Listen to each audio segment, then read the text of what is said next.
So if you think about like the most defining characteristic of modern human civilization, it's not actually our technology. Right, or our art or anything like that. Yeah, exactly.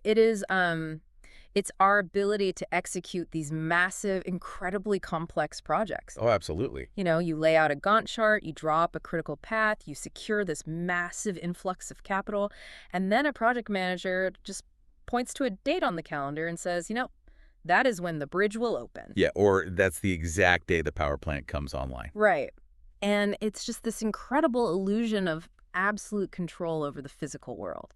It really is an illusion. I mean, it's the ultimate legacy of 20th century industrial thinking, honestly. How so? Well, the fundamental premise of traditional project management has, it's always been about isolation. Okay, isolation. Yeah, like you draw a red line around a piece of land, you draw a red line around your budget, and you draw a red line around your schedule. Right, and you just stay inside those lines. Exactly. Anything inside those lines is your problem. Mhm. But anything outside those lines, that is an externality. Somebody else's problem. Exactly. It's designed to be predictable, totally insulated, and just entirely disconnected from the chaos of the broader global system. But the reality of building literally anything in the 21st century has just completely shattered those red lines. Oh, completely. I mean, we are looking at a landscape right now where the supply chain for just a single infrastructure project. Oh, it stretches across like 40 different countries. Yes. 40 countries. It relies on these increasingly scarce natural resources, and it's subject to, frankly, unprecedented climate volatility. Right, which you can't just ignore anymore. Exactly. The idea that a project manager can just focus on, being on time and under budget while completely ignoring the collapsing ecosystem around them, it's not just outdated. No, it's financially and physically impossible at this point. It really is. It's the absolute definition of having the borders of your project just erased by the physical reality of the planet. Erased is the perfect word for it. Yeah, and the friction we're seeing globally right now, projects stalling out, budgets just exploding by billions of dollars. Local communities completely revolting against new developments. Right, all of that. That is the sound of that old insulated management model breaking down under the weight of modern constraints. And that friction, that exact breakdown, is why you are here with us for this deep dive today. It's a really important topic. It is. We are embarking on a very specific, highly analytical mission today. We are going to do a microscopic, just really intense, close reading of a single, incredibly dense page of information. Just one page, but it is packed. It is so packed. It's page 11 of a text by Dr. Rachid, Ouache, and it's focused entirely on this framework called net positive project management. And the reason we are treating this single page as like a Rosetta Stone for this massive paradigm shift is because it functions as the introductory roadmap for his entire thesis. Right. His whole argument is on this one page. Exactly. It's about how human beings must radically alter the way we build, develop, and just manage our physical world. Which is a huge claim. It is. Yeah. But if you understand the architecture of the argument on this one page, you basically understand the future of global development. Okay, let's unpack this. Because the core concept here requires a total mental reset regarding what a project is actually supposed to achieve in the first place. A complete reset, yeah. Let's use a concrete example just to ground this. Say you are managing the construction of a new manufacturing facility. Okay, pretty standard project. Right. Under the traditional model, your definition of success is, getting the doors open by Q3, keeping the contractors under budget, and basically doing just enough environmental mitigation to not get sued. Right, the whole doing less bad mentality. Exactly. Doing less bad. You install the baseline regulatory scrubbers on the exhaust vents, you pave a parking lot, and you pat yourself on the back and walk away. Which, if you think about it, is essentially just an extractive mindset. Total extraction, yeah. You're taking raw materials, you're taking labor and land, and you're just converting them into capital for the shareholders. And leaving the local environment, slightly degraded. Slightly degraded, but legally compliant. That's the key. Legally compliant, exactly. Now, net positive project management, as introduced in this framework, it completely inverts that. It turns it completely upside down. It does. It's like designing a manufacturing facility that actively cleans the local air table. Right.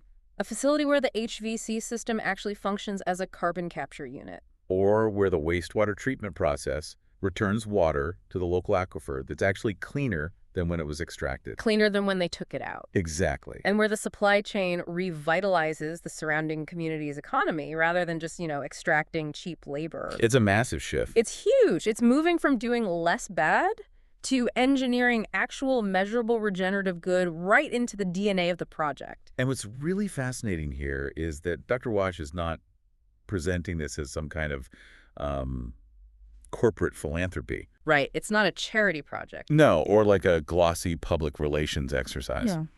The subtitle, right at the top of the page, right under Part I, Global Context, makes this phenomenally bold, uncompromising claim. I love that subtitle.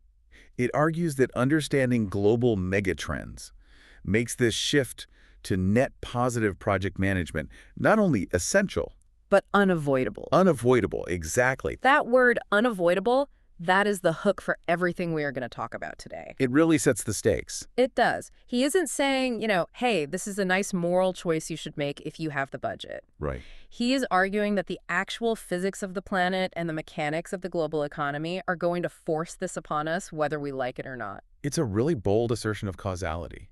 Yeah? He's basically stating that the old way of managing projects is an evolutionary dead end. Just a total dead end. Yeah, because the systems we rely on to build things, cheap, infinite resources, stable climates, super permissive regulatory environments, those are gone. They just don't exist anymore. Right.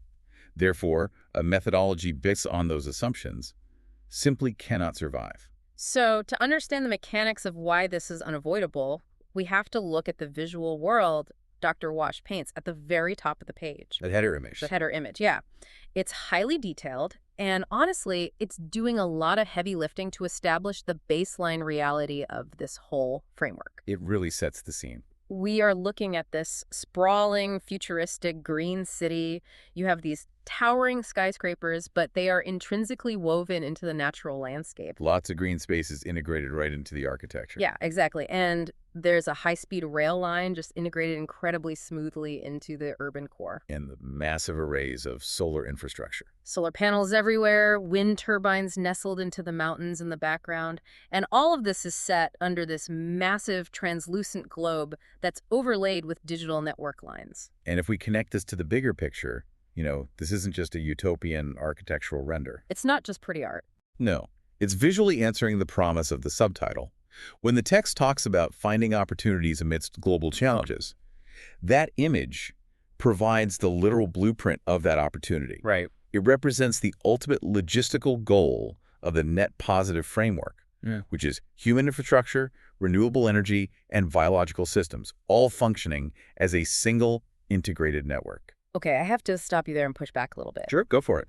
Because I look at that image, and honestly, I see the exact same corporate sustainability artwork I have seen on literally every annual ESG report for the last decade. I get that. The aesthetic is very familiar. It's greenwashing aesthetics, right?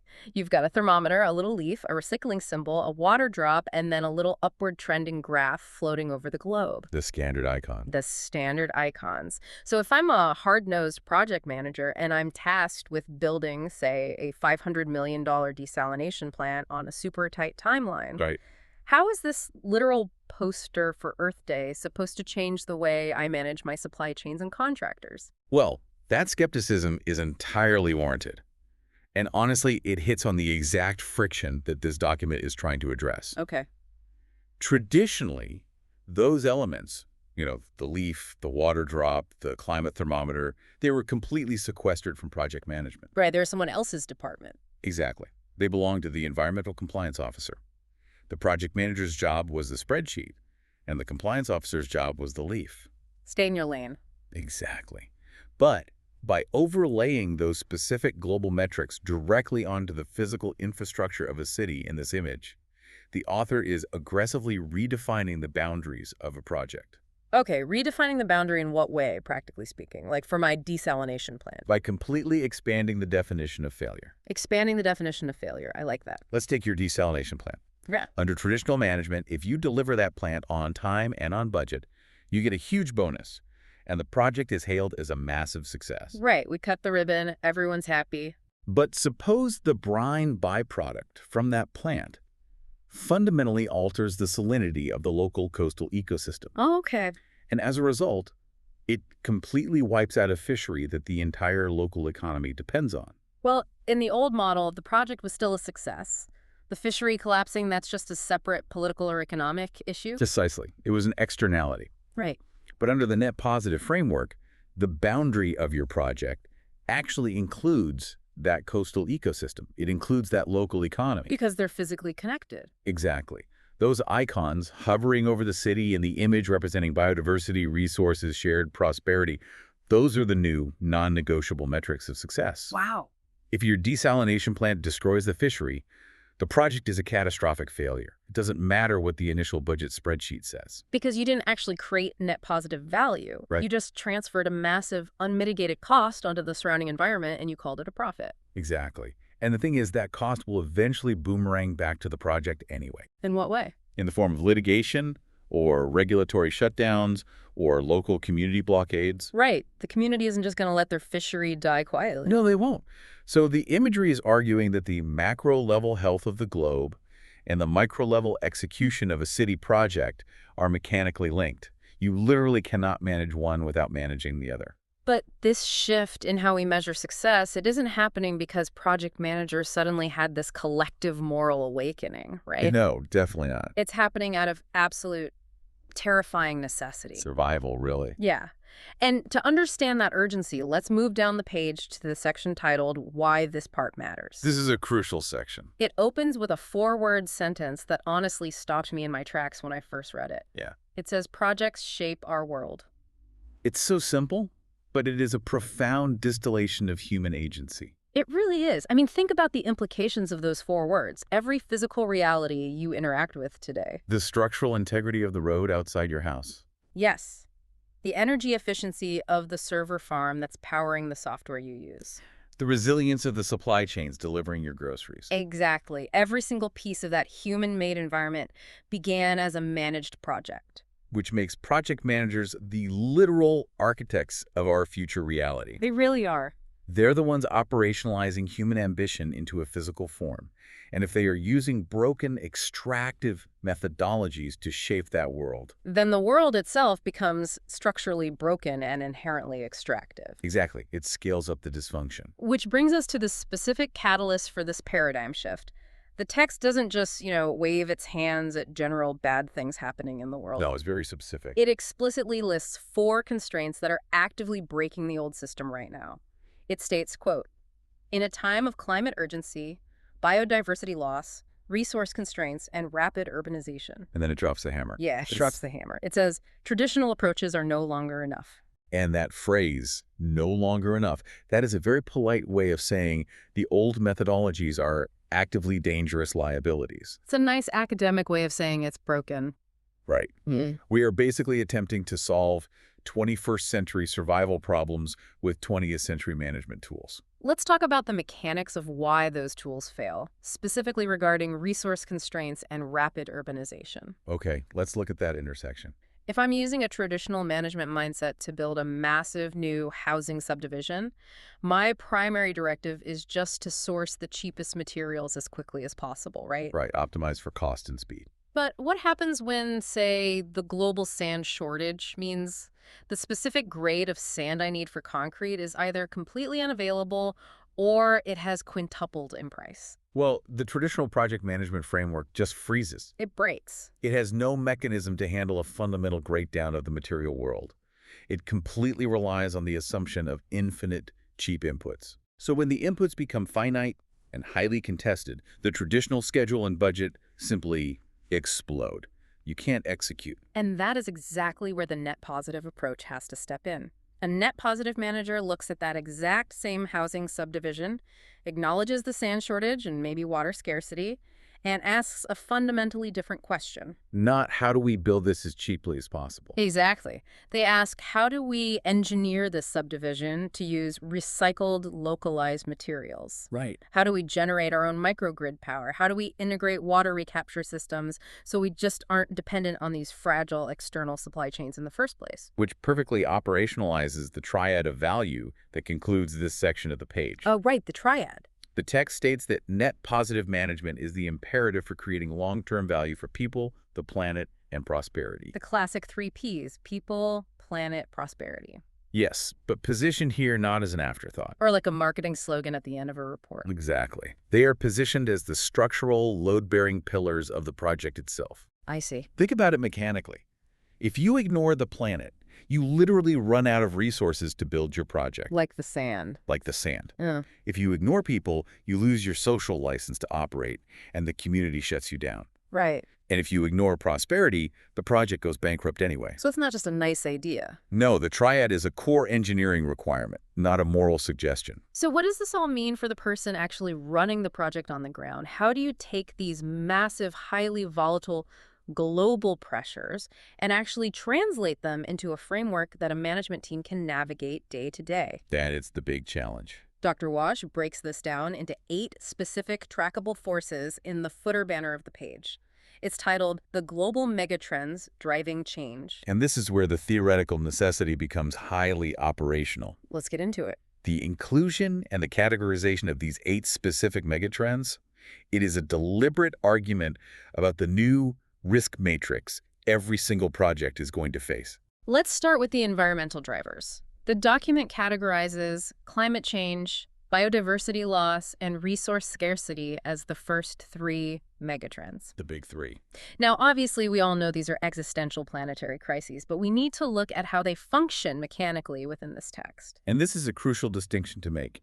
In the context of a project management framework, climate change is not a political debate about parts per million of carbon dioxide in the atmosphere. Right. It's not an abstract scientific concept. No, it is a direct, quantifiable, physical risk to the viability of a project's life cycle. For instance, if you are managing a 30-year infrastructure rollout, let's say a coastal rail network, Okay. climate change means the sea level rise data you used for your initial engineering tolerances on day 1. It might be entirely obsolete in a decade. It probably will be. Yeah.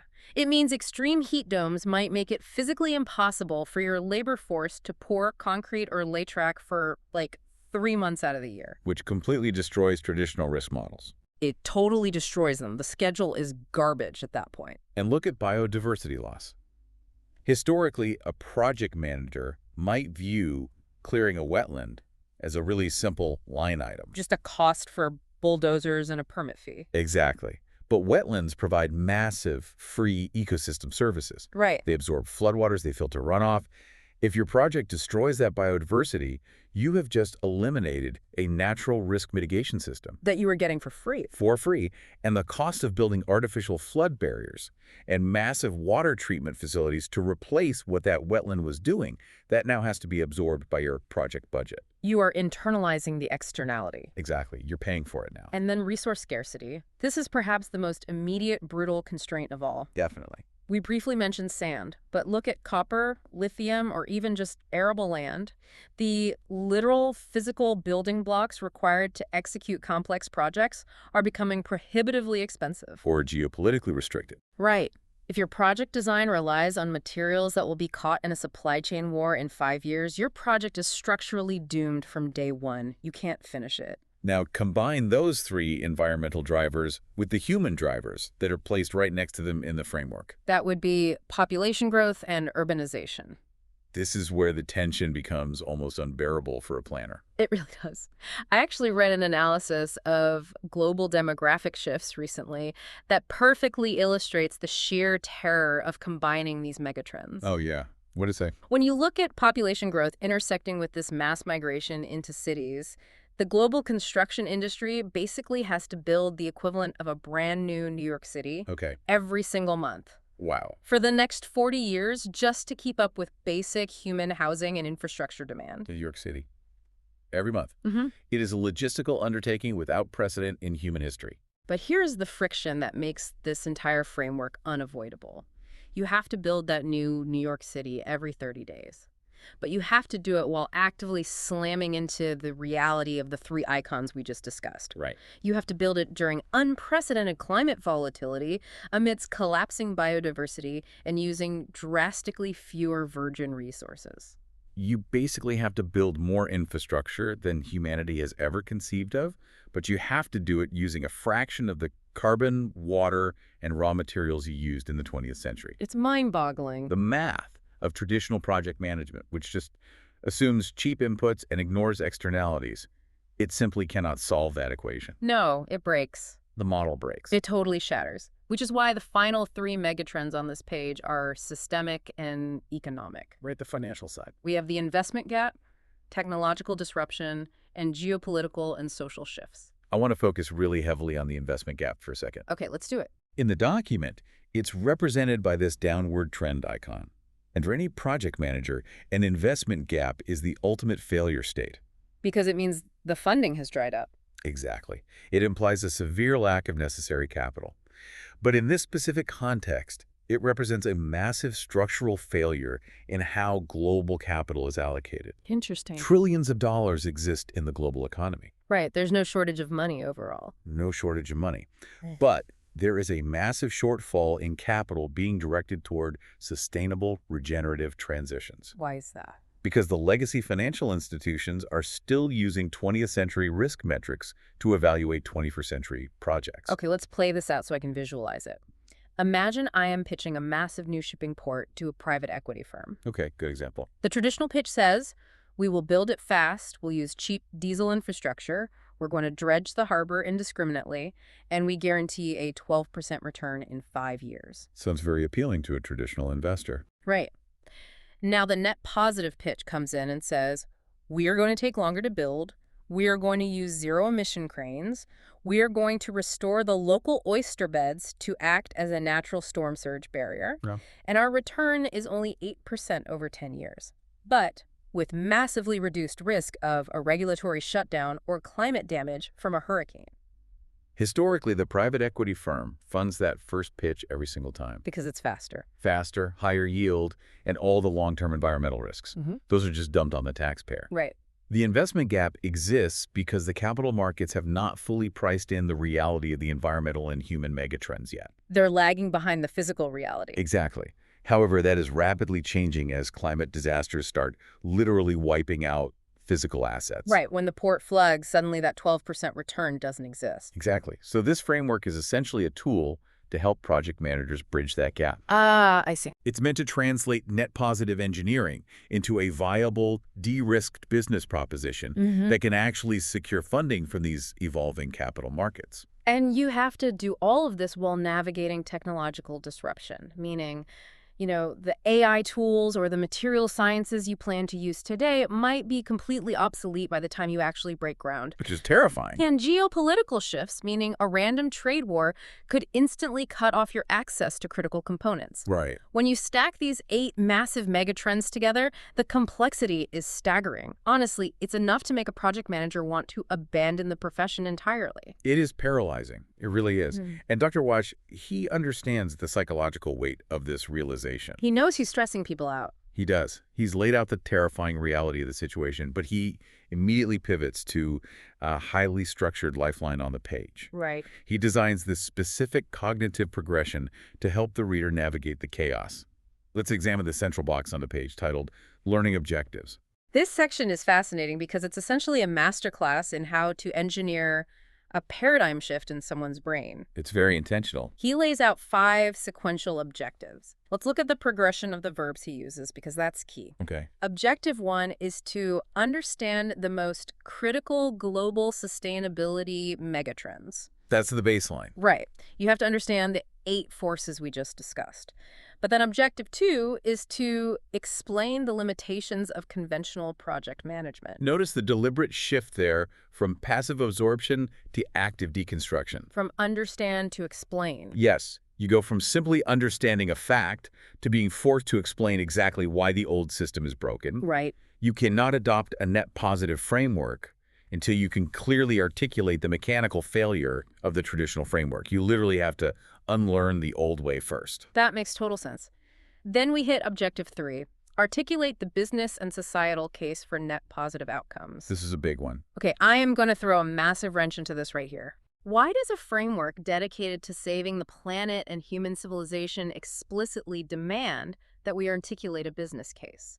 It's a fair question. I mean, if the stakes are literal survival mitigating climate change, stopping biodiversity collapse, shouldn't the societal case be enough? You would hope so. Isn't focusing on the business case just capitulating to the exact same capitalist, ROI-obsessed mindset that created those 8 megatrends in the first place? This raises an incredibly important question, and honestly, it is the exact trap where countless idealistic sustainability frameworks just go to die. Because they ignore the money. Because they treat the business case as inherently corrupt. Right. But the reality of our current global infrastructure is that it is entirely driven by capital allocation. Unavoidably. If you create a morally perfect, ecologically regenerative project management framework, but it guarantees bankruptcy for anyone who uses it, It's never going to be used. it will remain a purely academic PDF sitting on a server somewhere. It will never be built. It becomes a thought experiment, not a global standard. Precisely. If a project manager cannot sit across from a sovereign wealth fund or a commercial bank and prove, mechanically, that a net positive infrastructure project will generate long-term financial stability. By, actively mitigating climate risks. Right, by reducing operational energy costs, by ensuring regulatory compliance for the next 50 years. Got it. If they can't prove that, the project simply will not be funded. Because the investment gap is dictated by risk. Exactly. Dr. Ouache includes business here, because for net positive outcomes to be truly unavoidable, they must be economically dominant. Wow. You have to speak the language of capital to redirect the flow of capital. The business case is the engine. The societal case is the destination. And you cannot reach the destination without the engine. You can't. That is a stark, pragmatic reality. You essentially have to hack the system from the inside using its own language of risk and return. That's exactly what it is. Which leads perfectly into the final 2 learning objectives. Objective 4, recognize the urgent need for a paradigm shift in how projects are conceived and delivered. And finally, the culmination, recognizing how this specific framework enables that shift. It's a journey from diagnosing the disease to basically accepting the cure. Right. But even after establishing this cognitive baseline, the author acknowledges that the reader is still going to be largely in the dark about the actual day-to-day mechanics. Because right next to the objectives is a box titled Key Questions Answered, and it asks this ultimate cliffhanger question. I love this part. What does net positive mean, and why now? And, the why now has been exhaustively answered by the 8 megatrends. The constraints are literally forcing our hand. We have no choice. But the first half, what does net positive mean? Mechanically, step by step. You can't answer that on an introductory page. Which brings us to the most structurally revealing part of the entire document, the visual roadmap. Your journey through this book. This is great. Here is where it gets really interesting, because we are looking at the architectural schematic of how Dr. Ouache plans to rebuild a project manager's toolkit from the ground up. It's a horizontal timeline, moving sequentially from left to right. And the order in which the knowledge is presented here is a deliberate argument about how change actually happens in practice. So we start at part 1, global context, which is the page we are analyzing right now. But look at what immediately follows. Part 2 and Part 3. Yeah, part 2 is sustainability foundations, and part 3 is global standards and international best practices, spanning pages 24 to 51. Notice what is deliberately delayed here. The framework itself. Exactly. The actual core framework, the net positive project management framework, it doesn't even appear until Part 4. That's fascinating. The author is insisting that you cannot just blindly apply a new set of rules without first understanding the deep scientific foundations of sustainability and the existing legal landscape of global agreements. It's like a guardrail against superficial implementation. Yes, exactly. You can't just skip ahead, grab the shiny new checklist, and start telling everyone your projects are net positive. You actually have to do the intellectual heavy lifting of understanding the science of planetary boundaries first. Because if you don't understand the underlying science, you will inevitably fall back into traditional extractive habits the exact moment a project encounters budget pressure. Right, because you don't actually know why you're doing what you're doing. Exactly. But then we do hit the centerpiece, Part 4, Net Positive Project Management Framework. The text explicitly denotes it as NPPMF. It is heavily trademarked. Very official. This is where the theory is finally synthesized into an operational blueprint. But there is a highly specific, honestly borderline philosophical detail hidden in the page numbers of this timeline. The structural overlap. Yes. If you look at the text below Part 4, it says it covers pages 52 to 73. Right. But right next to it, the text for Part V, Essential Sustainable Practices, states that it spans pages 52 to 95. They both start on page 52. They both start on page 52. From a purely editorial standpoint, it's almost certainly just a copy editing error. It is definitely a glaring typo. I mean, Part V should logically begin on page 74. Obviously. But honestly, in a document this dense with meaning, I kind of love finding anomalies like this because it forces a totally different perspective. How so? If we treat it not as a typo, but as a structural reality of the text, what does it mean that the framework and the essential practices occupy the exact same physical space in the book? You know, it actually forms a really brilliant thesis about implementation. Right. It suggests that a theoretical framework simply cannot exist independently of the practices used to execute it. The theory and the execution happen simultaneously. Exactly. You cannot hold the framework in your mind as an abstract concept and then, later try to bolt sustainable practices onto it. Like an add-on. Right. The framework is the active execution of those practices. The moment you are conceptualizing the project framework, you must be simultaneously integrating the practices of circular material sourcing, stakeholder equity, ecological regeneration. They are structurally inseparable. Inseparable. That is a phenomenal way to interpret a typo. It grounds the high-level theory immediately in the dirt and concrete of actual practices. It does. But moving further down the roadmap, we hit the section that acts as the ultimate reality check for this entire endeavor. Part 6, Measuring, Reporting, and Continuous Improvement.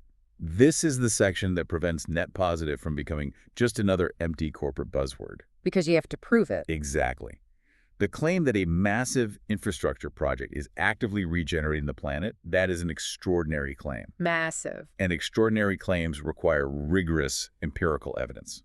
If you are building a copper mine and you claim it is a net positive operation, you better have a bulletproof methodology for proving that the local water quality, biodiversity, and community wealth are tangibly higher than before you arrived. And that requires entirely new systems of measurement. Because we haven't tracked those things before. No, we haven't. How do you quantify a gain in ecosystem resilience? How do you measure the exact carbon sequestration value of the soil you just restored? Right, it's complex science. This section demands transparency, it demands standardized reporting, and most importantly, a feedback loop that forces the project to continuously adapt as planetary baselines shift. So it's never really finished. No. Without measurement, net positive is just marketing spin.